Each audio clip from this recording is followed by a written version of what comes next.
Picture this. It's a Saturday night in 1974. Your friend shows up at your doorstep carrying what resembles a small barrel. Inside this sizable tin are 7 pints of beer, marking the start of an entertaining challenge, trying to open it without drenching the living room. This was the iconic Watneys Party 7, a beer that was a staple of British social life, one of 14 classic brews highlighted in this video that dominated the UK's beer scene for 30 years before they altogether vanished. If you grew up between the 1950s and the 1980s, you'll recall these beers by name. They were the stars of TV commercials and ubiquitous in pubs across the nation, with their distinct flavours becoming part of your palate history. The video unravels the fate of these beloved beers. Besides Watneys and its infamous Party 7, another major player was Worthington A, crafted by Base Charrington. Launched as a keg bitter in 1967, it was Base's ambitious attempt to create a national brand. The E supposedly stood for excellence, though skeptical taste buds might disagree. The advertising was inescapable with promises of a taste that truly satisfied, yet many describe it as akin to cardboard soaked in slightly sweet water. However, with over 11,000 pubs under its umbrella, if you fancied a pint in a Base house, Worthington E was often your only choice unless you preferred going thirsty. By the 1990s, even Base acknowledged its decline, and the beer faded away. Then there's the intriguing case of Mackeson, which wasn't just beer, it was practically considered a health tonic. First brewed in 1909 by Mackeson's brewery in Hythe, Kent, this milk stout was crafted with lactose and marketed for its health benefits. Its label boldly claimed each pint carried the energy of 10 ounces of pure dairy milk. During the 1950s and 60s, doctors recommended it, and nursing mothers were encouraged to drink Mackeson for its vitamins and nutrients. NHS hospitals even served it to new mothers into the 1970s, with a glass of Mackeson stout delivered on a tray in the evening. If you rummaged through your grandmother's pantry back then, you might find a bottle, presumably for health reasons. By the 1950s, Mackeson was such an integral part of Whitbread that it made up half of the brewery's production. Advertised by Bernard Miles on television with slogans about its appealing looks, taste, and health benefits, this beer was sweet, smooth, dark, and thick, with just 3% alcohol content. It was a lunchtime beverage that wouldn't draw disapproving looks. But times evolved, lager became popular among women, and Mackeson was relegated to a stereotype as a drink for elderly women in headscarves. By the 1980s, promotion ceased, and demand evaporated. Before the era of ring pulls and before drinking from a can became commonplace, there was in Coop's long life. Released in 1956, it was the UK's first beer designed specifically for canning. Advertisements depicted women pouring it into glasses, promising convenience over cumbersome bottle returns. However, opening one required a special tool, a twin-pointed can opener. You'd stab the can twice, hoping to avoid injury and spills. Despite its metallic, slightly malt taste, consumers eagerly bought it, with sales soaring by 72% by 1958. Long life remained relevant for 3 more decades, although the innovation of ring pulls eventually stole its thunder. It became nostalgic, remembered as the beer of choice for many fathers watching Match of the Day on a leisurely evening. Whitbread Tankard, which made its debut in 1957, was among the pioneering keg bitters that truly marketed itself as a symbol of modernity. This was visually represented by its distinct silver pump handle, cleverly designed to resemble a pewter mug. The advertising boldly proclaimed that Tankard helped you excel.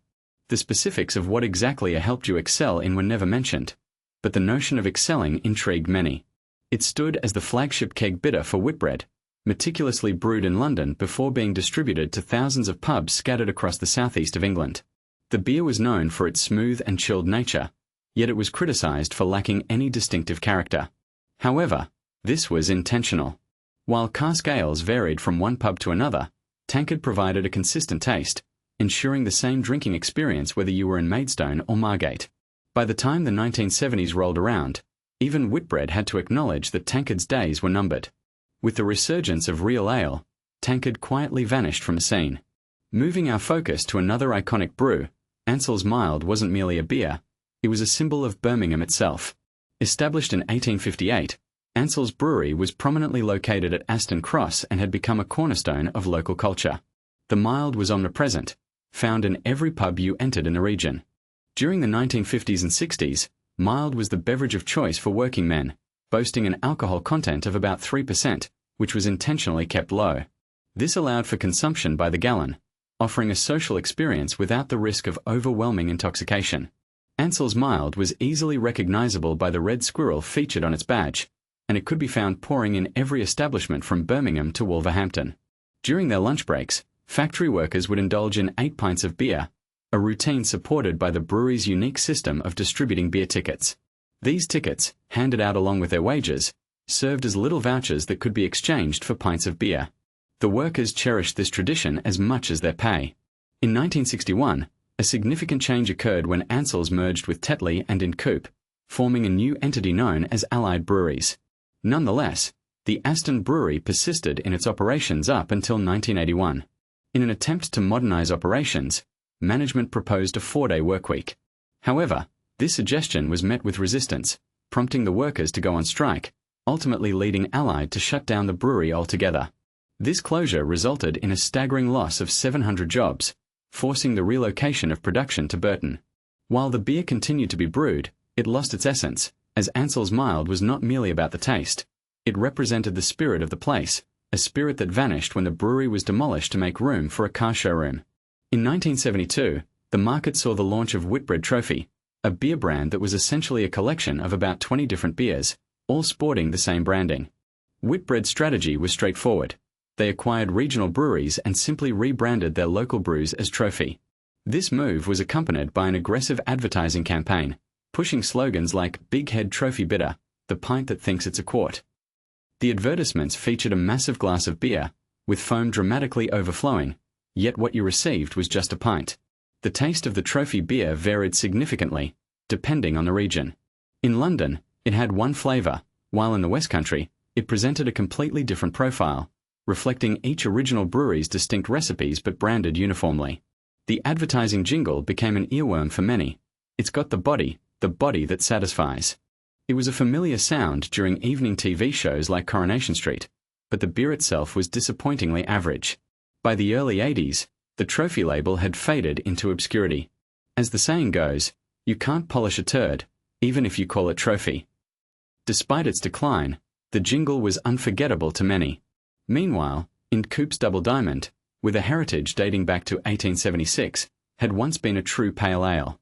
However, in the 1960s, it was transformed into a keg beer.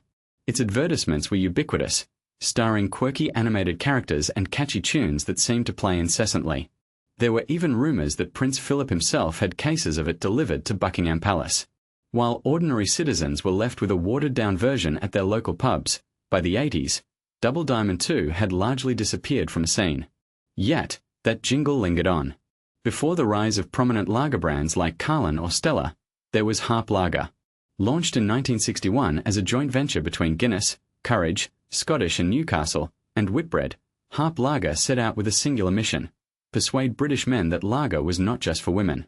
At the time, lager constituted a mere 1% of the beer market, often scorned by older generations who favoured their warm bitter ales.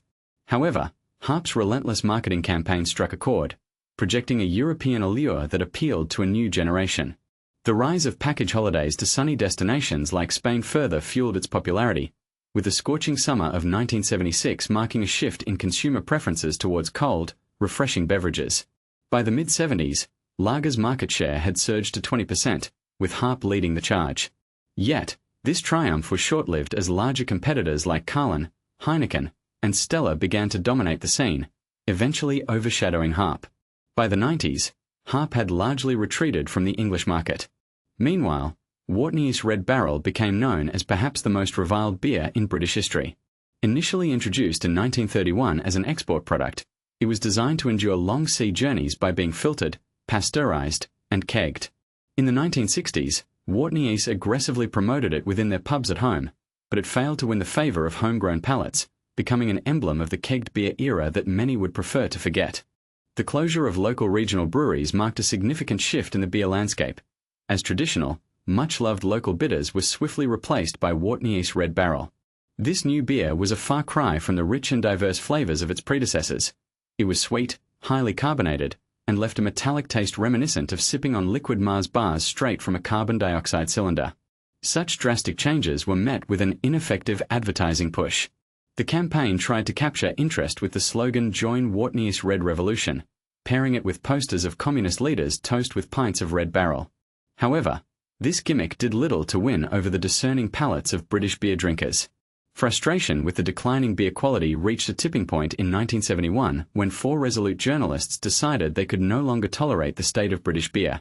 They banded together to form CAMRA, the Campaign for Real Ale, with their first mission aimed squarely at taking down Red Barrel. The beer was ridiculed on television programs and criticized in newspapers, with headlines calling attention to its subpar taste.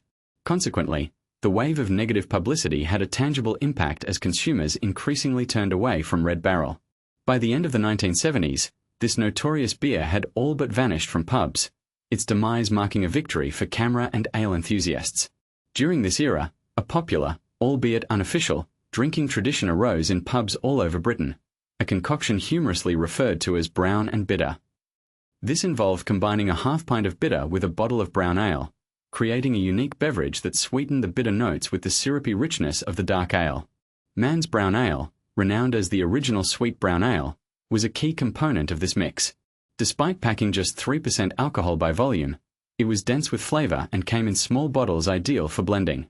Generation after generation embraced this method, from the bustling streets of London to the far reaches of Glasgow, passed down from fathers to sons.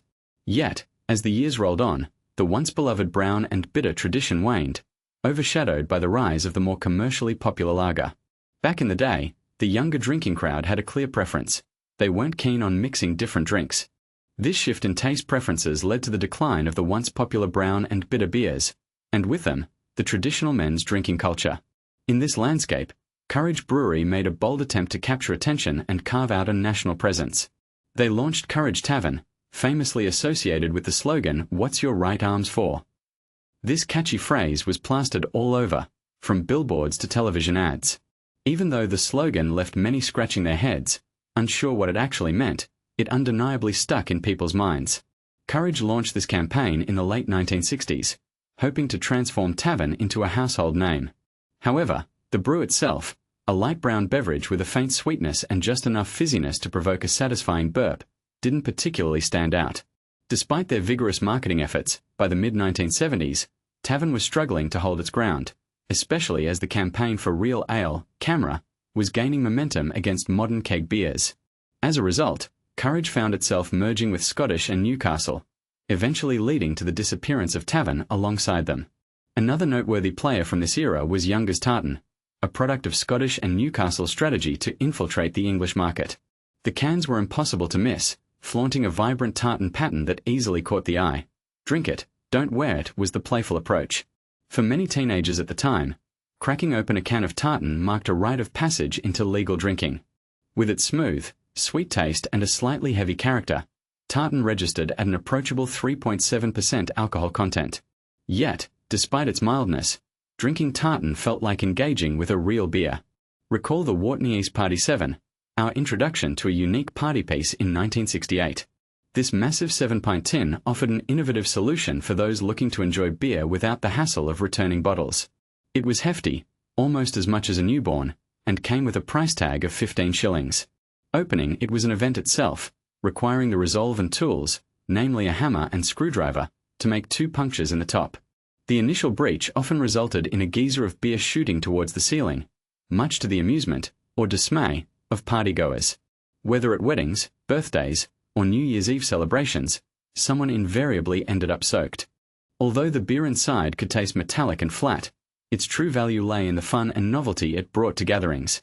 By 1974, it had become such a staple that even the government acknowledged it by adding it to the Retail Price Index, a listing from which it would eventually be removed in 1987 with the advent of ringpull cans.